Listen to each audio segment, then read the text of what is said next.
Yung kantang Pagsibol ng Bagong Kabanata, we would like to describe it as isang awit na patungkol sa pag-asa, pagbabago, biyaya, pag-ibig at pagsisimulang muli.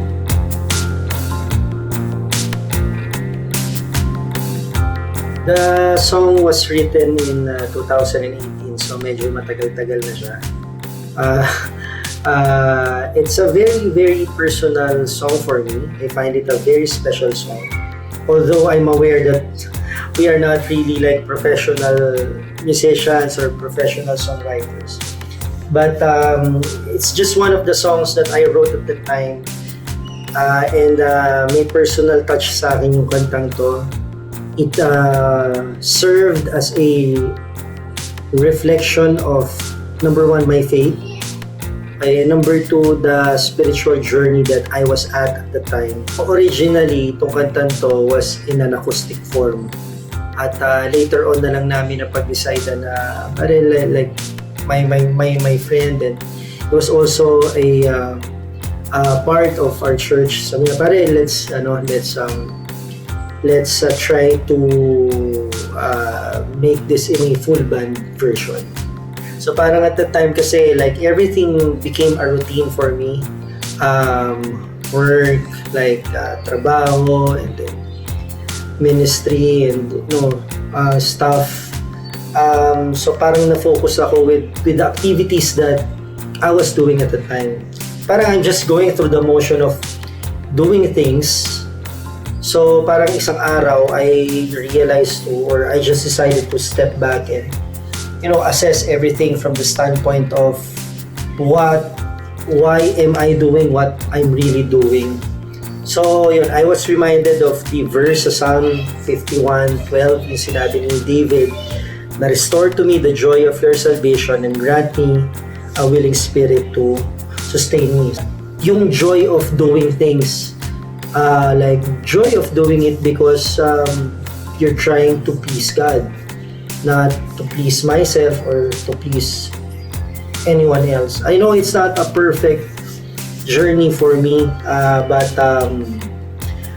even a perfect life for me. But yun, I just wanted to be reminded na okay, you have to look back and try to reflect paano ba nagsimula lahat. And di ba when we are new to something or when we're doing things for the first time, doing something that you really like to do for the first time, di ba yung joy, yung excitement, yung eagerness nandun. So parang talagang very ignited ka and you're very motivated. So I just felt like I lost that sense at that time.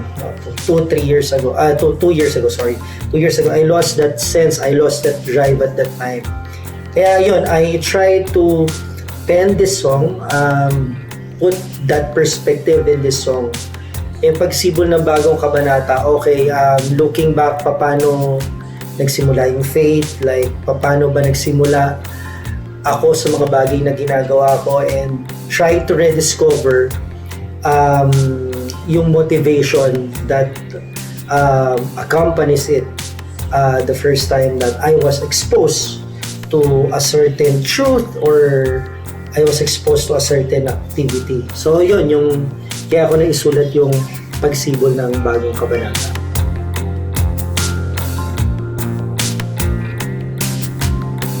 Yung connection ng kanta sa Sermo, basically kasi Sermo is an ECQ project, an ECQ experiment. So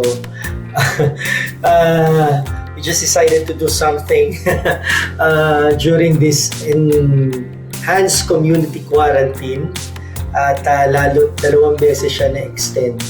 But our plan, na-share ko nga kanina, sabi ko I was really looking forward to recording this song. The plan was conceived last year. Sabi nung kaibigan ko nga, like, we could try to record the song.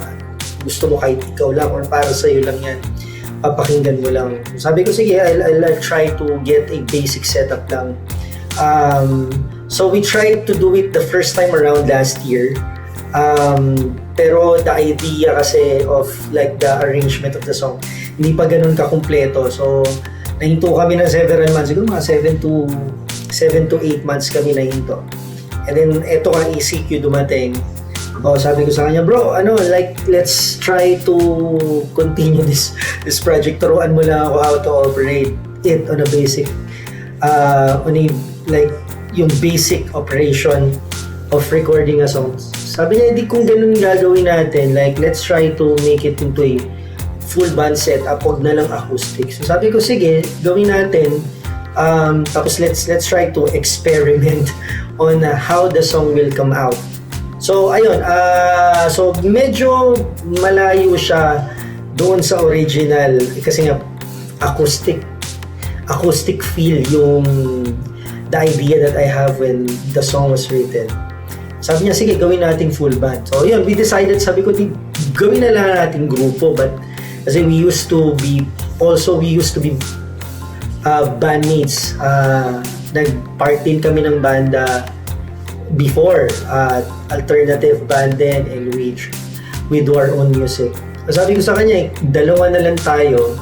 Like, let's come up with a project na parang di naman tayo professional recording artist, di rin tayo professional musician. So, gawin na lang natin na parang, okay, yung Sermo, it's a group na hindi talaga siya nakafocus dun sa artist, pero nakafocus siya dun sa song. Parang two-man production lang kami, from the song arrangement, mixing, video editing, video shooting, so lahat ginawa lang namin. Sabi ko, sige, total may time naman tayo, let's try to do that and let's put this song into a recording. So, nung nag-start na kami mag-record, sabi niya, bro, why not try to like at least make others hear the music?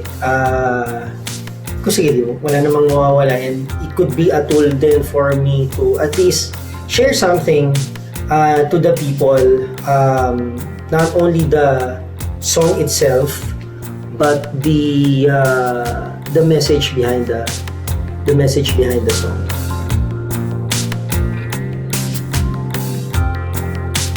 Siguro I'll just end this video with this sharing with this perspective that real joy, genuine joy, and fulfilled life can be found in one name and in one name alone, and His name is Jesus Christ.